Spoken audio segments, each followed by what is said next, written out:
Good evening, and welcome to episode 3 of the Planet, A Real Dilemma. Now, y'all already know that at the end of episode 2, now if y'all didn't look at the first 2 episodes, you need to go stop right here and go look at it. I'm going to tell y'all why. Because I'm about to do a spoiler alert.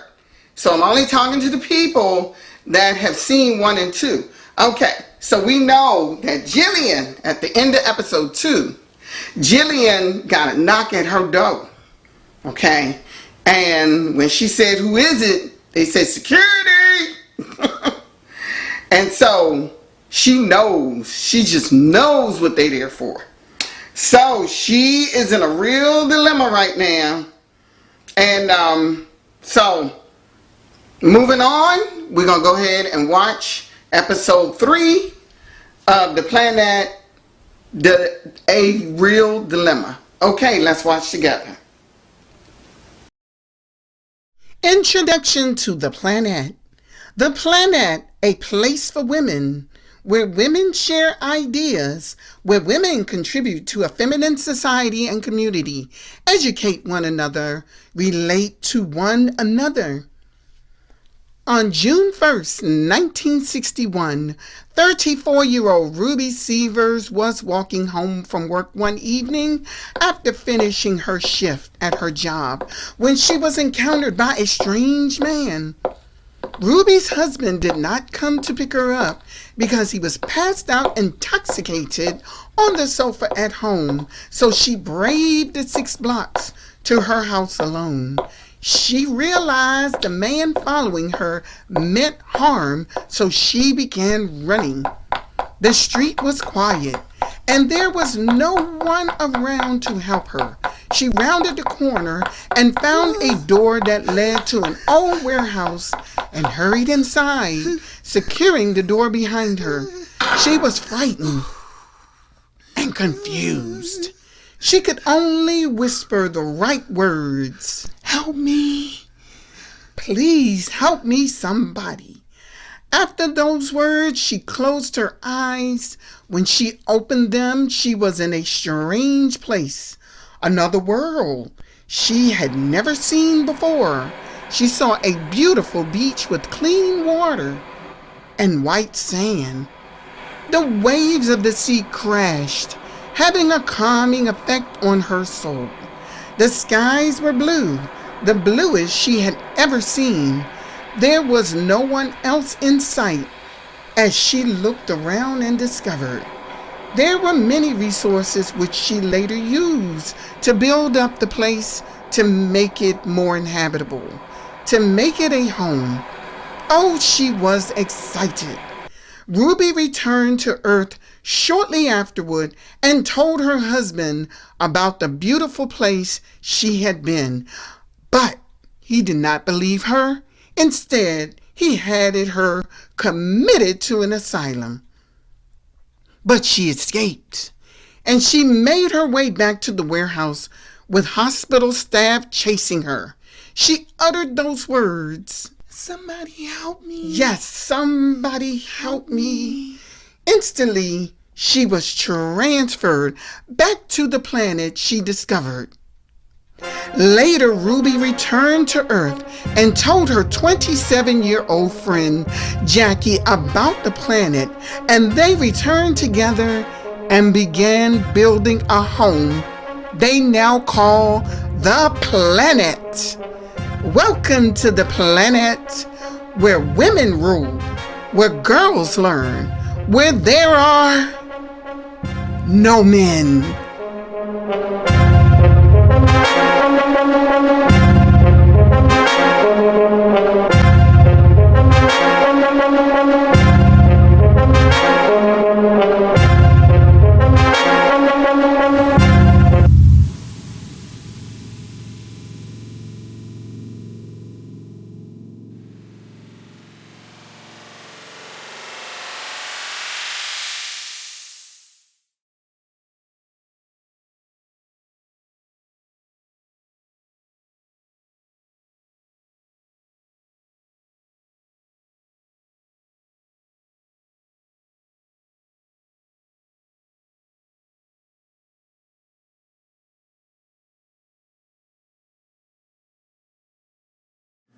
Episode 3, Scene 1. Jillian was nervous. The 3 security personnel stood at her door. They all wore dark shades and beige jumpsuits. Each of them had their hair pulled back in ponytails. "Hello, Jillian. May we step in?" the shortest one of them asked. She was one of the fiercest defenders of the planet. I guess I know why you're here, but I can explain. Jillian began. She knew they'd been discovered. She just hoped they wouldn't take her to Planet Flip. The trio entered the house, passing Jillian. Liz stood near the kitchen counter.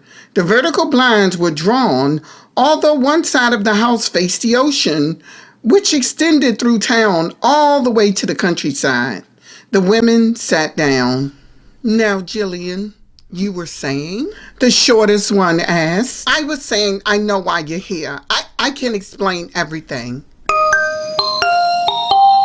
The phone of one of the women rang, disrupting Jillian's explanation. Jillian heard the woman say, "Yes, ma'am. I'll make sure they get them." "Sure. Okay." Once the woman hung up, she turned around to the other women and said, "Get the packages from the vehicle." The other woman went out. Jillian decided to wait. She did not know what was going on. The woman returned with a huge box. She set it on the counter and said, "This is for your 1-year anniversary, and we just wanted to make sure you're not having any issues." "Oh, no, not that." Not at all. Not at all. We're fine. The shortest one spoke up and said, "We had a dilemma yesterday. A male made his way to our home. We had to handle business. Just let us know if anything around here makes you uncomfortable. We're pretty secure up here, but nothing is 100%.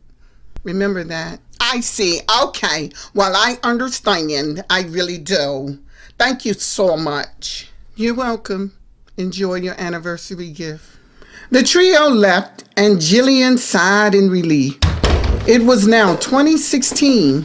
The family had been residing on the planet for a year.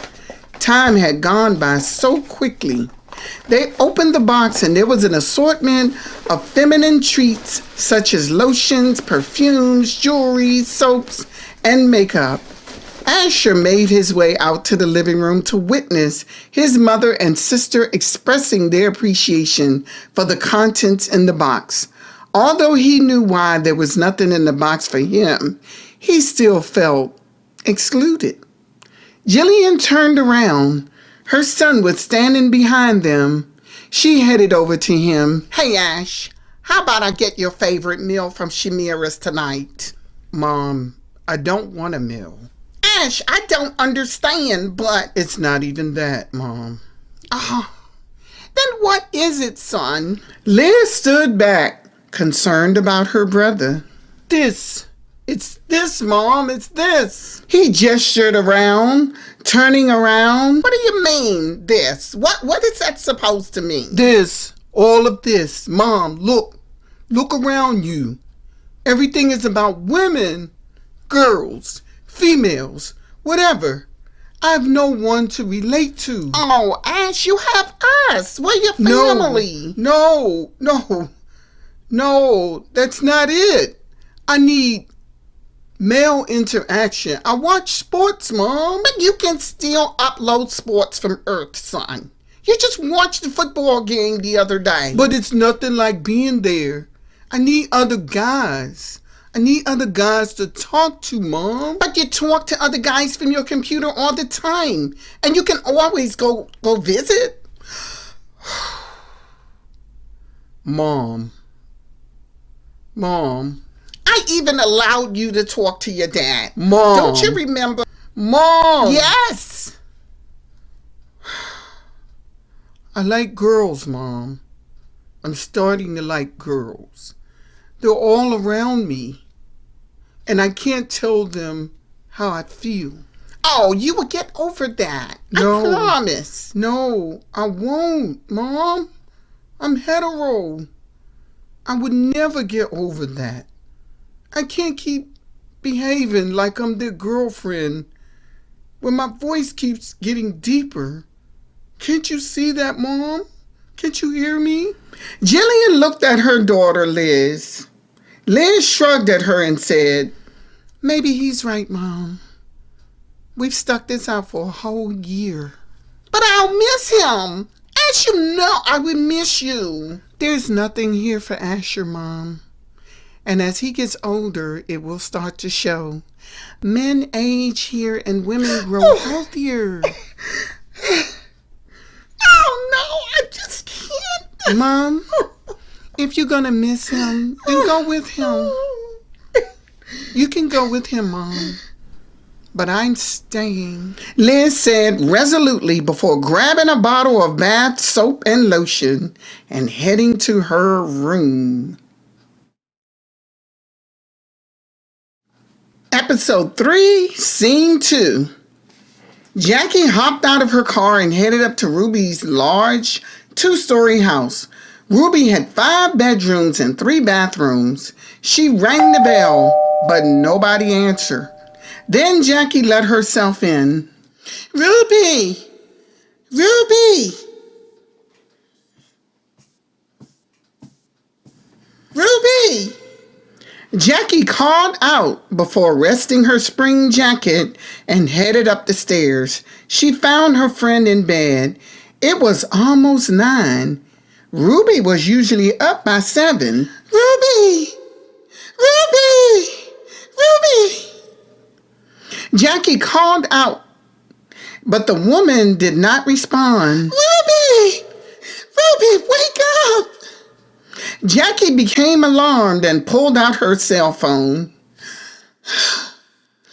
Hello, Fatima.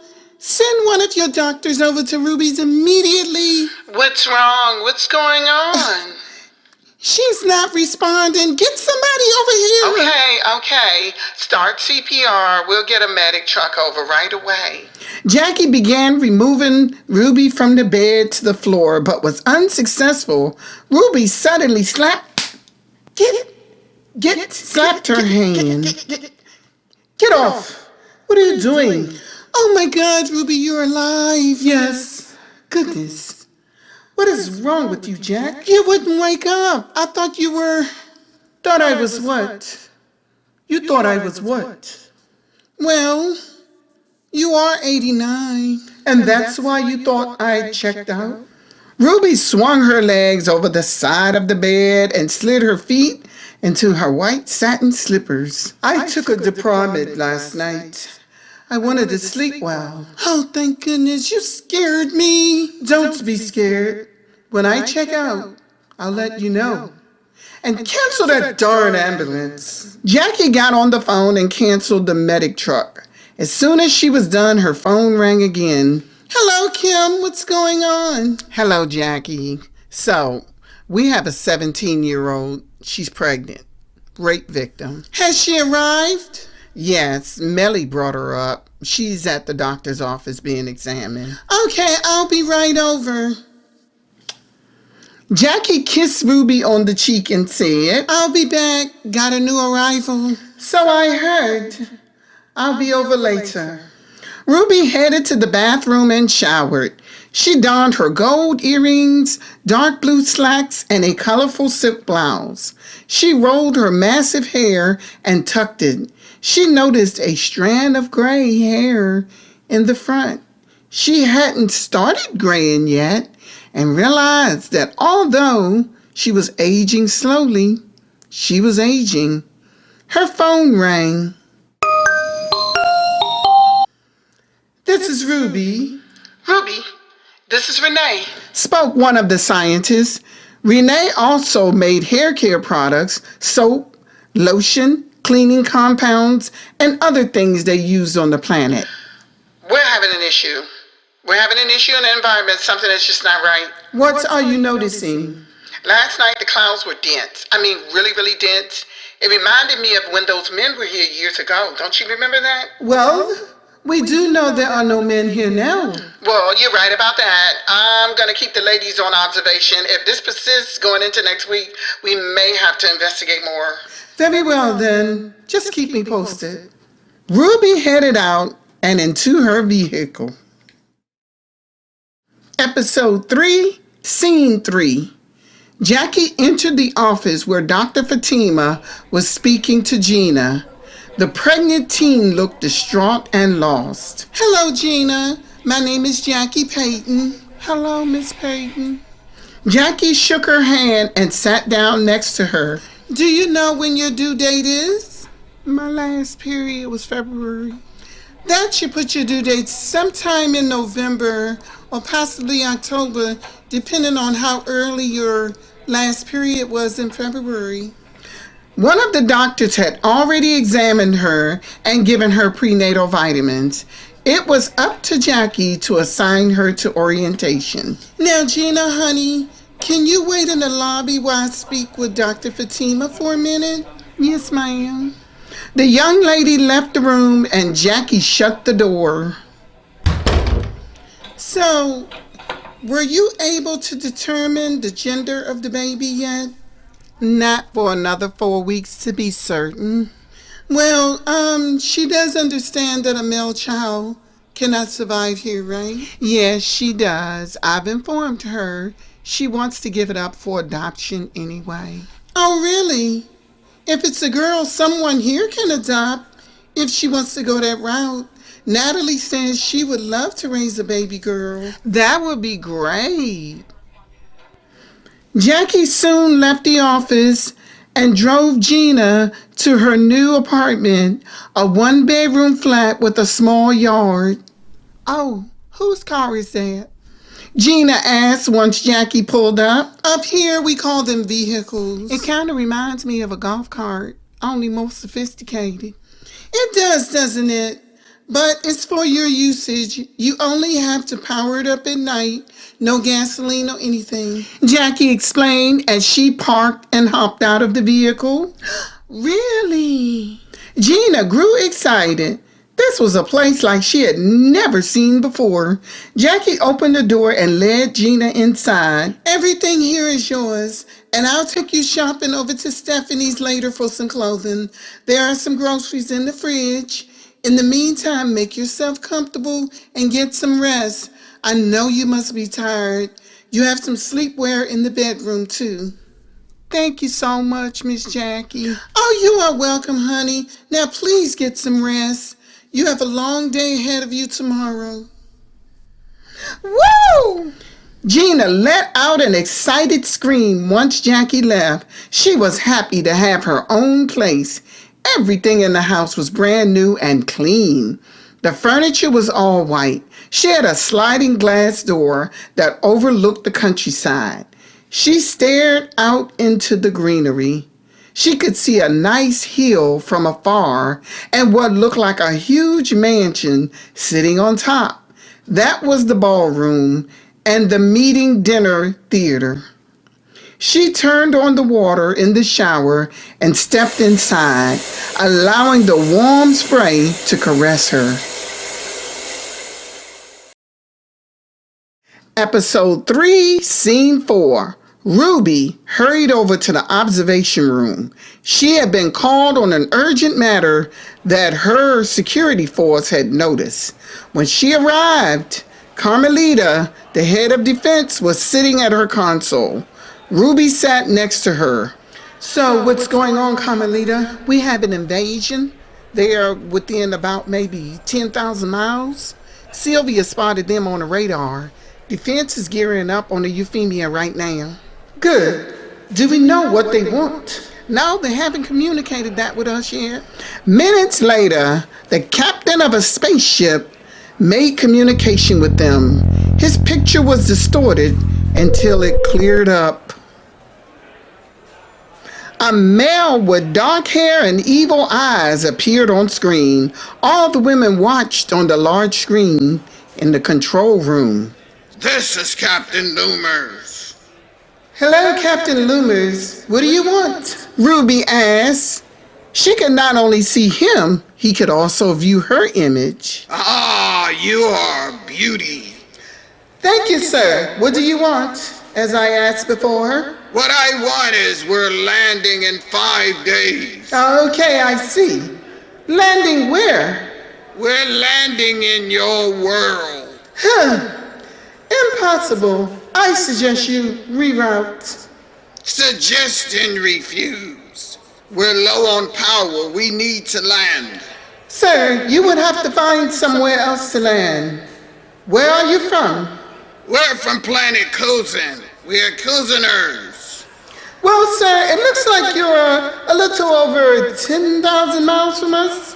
Seems you are closer to your own home than ours. Listen, we're coming and you cannot stop us.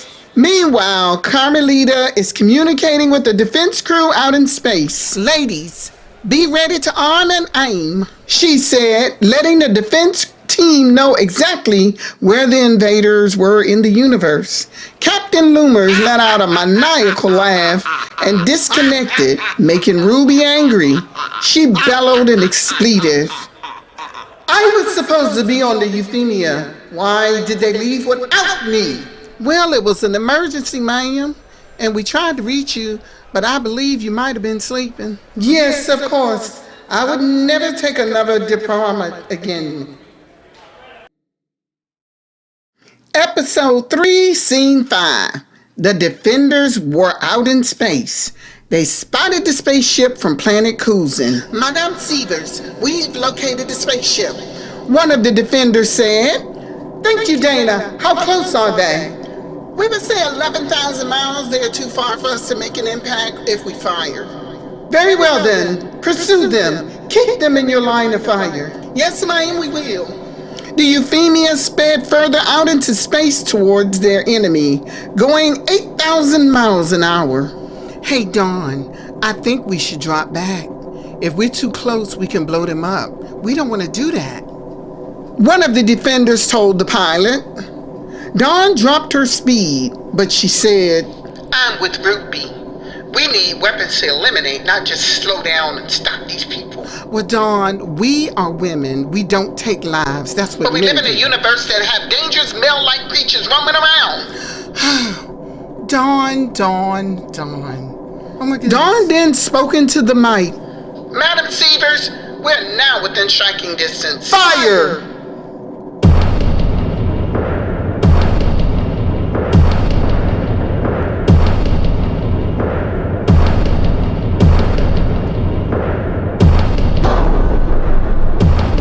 Missiles ejected from their ship and hit the intruders. They continued firing, causing the enemy spaceship to rock and spin out of control.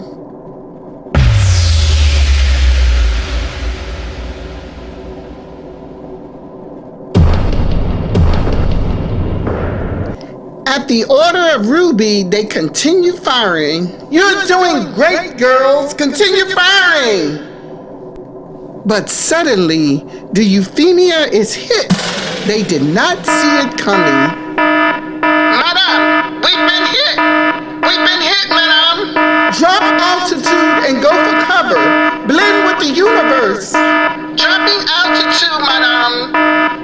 Blending with the universe. Dawn said as she enabled the cover so that the enemy could not detect them in the space. It became dark and quiet.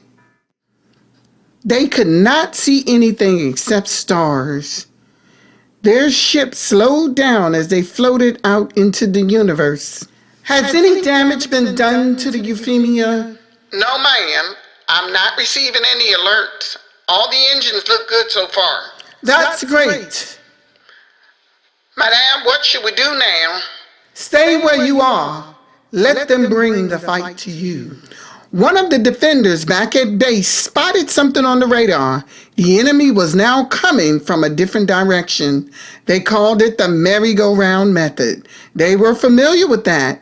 Dawn's team fired again, disabling the other spacecraft. Ruby could see the enemy spinning out of control, and everyone back home in the control room cheered.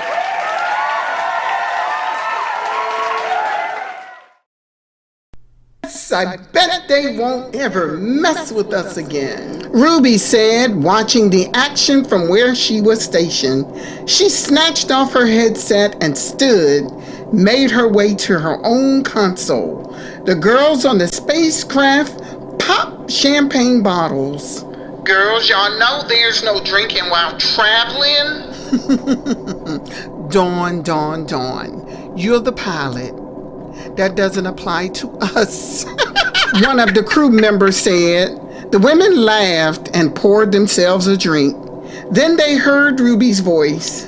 "Bring it home, girls." Dawn made an about face in space and headed back to the planet. 1342, take off. 1700, and we are headed back.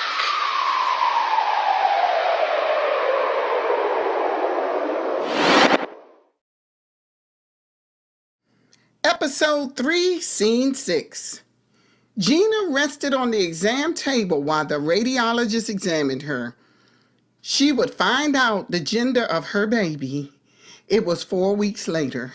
She could hear the heartbeat of her child, and tears welled into her eyes. She glanced at the screen briefly, but turned away. She did not want to fall in love with this child because she knew she would be giving it up for adoption. She had felt little feather movement earlier that day. Once the examiner was done, she turned off the machine and printed the photos. Gina stared up at the ceiling. Mixed feelings went through her. On one hand, she hated the man who put her in that predicament. On the other hand, she thought that giving up her baby was a heartless move. The pain women went through making these types of decisions. The examiner left the room. She could hear her just outside the door talking to Dr. Fatima. Minutes later, Dr. Fatima entered the room and sat next to her. "Well, how are you feeling, kid?" "I'm okay, Dr. Fatima." "Well, Gina, you're having a girl." Dr. Fatima heard the young woman sigh. She had wanted a girl, and she didn't want to give up her child. She had been hoping this turned out in her favor. So can I keep her?" "Well, that would be your decision. What do you want to do?" Yes, I want to keep my baby." Dr. Fatima squeezed her patient's hand and said, "I'm glad you're feeling better. And congratulations." The doctor got up to leave, but the patient said, "Dr. Fatima, yes, how come males cannot survive on this planet?" "We are still researching that, but let's just say that's the way it is right now. But if you were to find a reason and find out, you can change it, would you?" "You mean if we can figure out a way to allow men on this planet without them being physically affected negatively, would we?" "Yeah, that's pretty much what I'm asking." "No, we would not. We are just fine here, and we've proven for over 55 years that women can get along just fine without the male persuasion. But we don't tell other women what to do. We've had women who chose to return to Earth before, but it's not very common." Gina rose up as Fatima helped her. "Thank you so much. I guess I reckon I'll be getting even heavier than this soon. But I love it here." The doctor smiled down at her. "You'll be just fine, sweetie." "Thank you, ma'am. I reckon I guess be going home now." Episode 3, Scene 7. Renee returned to her office in her beauty shop after a day in the field. She and Shamira viewed the samples she'd gotten from the rook tree, which determined the seasons and determined what goes on in the environment. nothing had changed. Something was going on, and she could not determine why the clouds continued to be thicker at night. Ruby came into the shop, speaking to some of the women who worked there as she passed. She took a seat in front of Renee's desk. Ruby, it hasn't changed. In fact, it's gotten a little more intense. Ruby crossed her legs at the knees. What do you suppose this could be? There are no men here. Well, hopefully we'll get to the bottom of it. Shamira said, I hope soon, because this will eventually begin to affect our planet and us. And I won't be having as much fun in my lab. Renee spoke up. Has anyone brought something here that could possibly affect the environment? Is that a variable? No. Not unless it has a certain level of testosterone in it, and it would have to be a living thing. That is true, Renee. And Gina is having a girl, so that couldn't be it.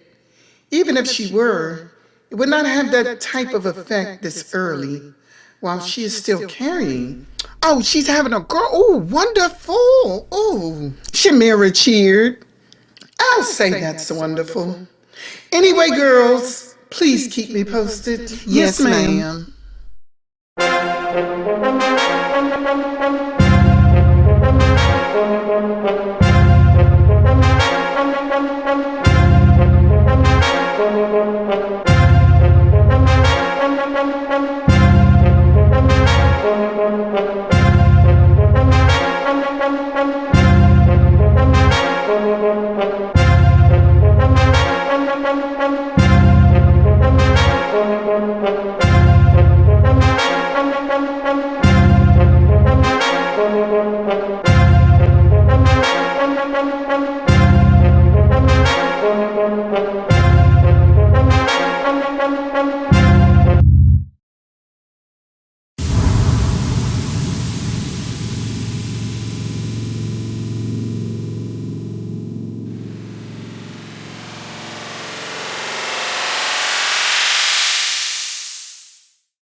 Okay, so y'all see what the security people were there for. All right. So what did y'all think of what Asher, her son, is going through? What y'all think Jillian ought to do? Comment in the comment section, okay? Because this stuff is getting out of hand with Jillian. You know what I'm saying?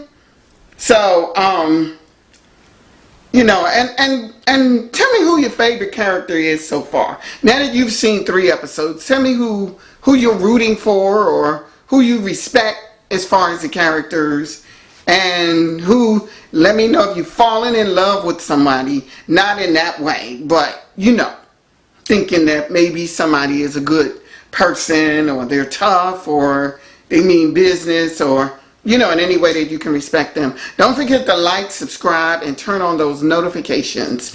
And I will see you next week for the 4th episode of The Planet. Good night, everyone.